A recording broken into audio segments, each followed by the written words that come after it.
It's the night before the surgery.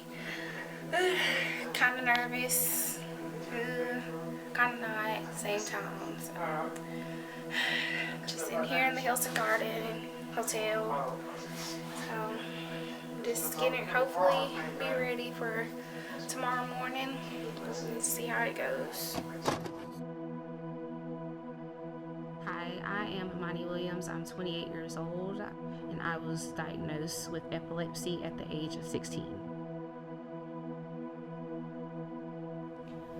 I remember it like it was yesterday. Me and my friend went to the skating ring, and of course we were skating, dancing, having fun, and as the time went on, we went back to my apartment, and she spent the night with me. We went to sleep, of course, and I just remember she was trying to get my attention while I was asleep because I was doing a lot of jerking and weird movements that she didn't know what in the world was going on. So she ran to my mom's room and she told me that, she said, "Miss Cornett, something's wrong with Imani." And of course my mom jumped up and ran to the room, and once they got to my room, I was on the floor, foaming from the mouth. I was using the bathroom by myself, of course bleeding as well.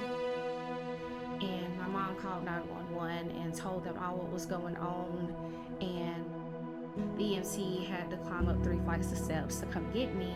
And I just remember me easily waking up, and I was feeling so tired and I felt very heavy.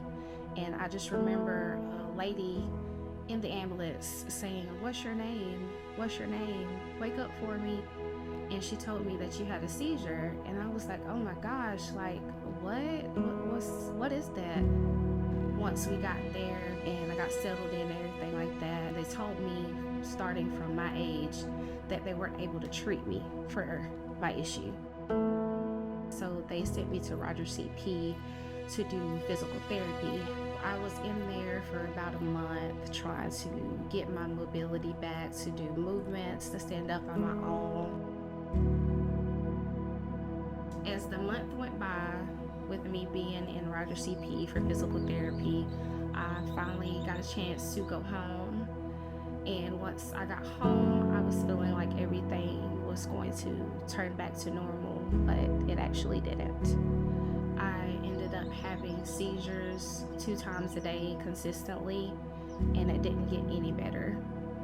So I ended up going to MUSC in Charleston, South Carolina. It ended up taking about a year for them to figure out what was going on and what was the cause of this. As that year went by, they found out that I was born with epilepsy. They told me from the test they did, they found out that I had holes in my skull which had my brain oozing through it. And so they believed that the best thing for them to do was to cut off the left side of my temporal to prevent those seizures from occurring. I'm trying to fight through it as much as possible on the second day. I might be going on the third day tomorrow. I'm going to show you her incision. Turn your head sideways, Imani. This is her incision that she had to have in order to do her brain surgery. I was like, ugh, I feel like I don't look like myself anymore. I look ugly and things like that. And it was very hard to get through that. Very, very hard. But thank God I had a great mother, and she just kept saying to me, everything's gonna be okay. No matter what you have going on, you still look beautiful. I am very thankful for my mom. My mom encouraged me the whole time. My mom stuck beside me even if she had to work a 12-hour shift. She made some type of way to get to me. God gave me the most amazing mom. I love my mom so much for that. I just feel very, very blessed and thankful that God let me see each and every day that He had created during those times that I had those issues going on.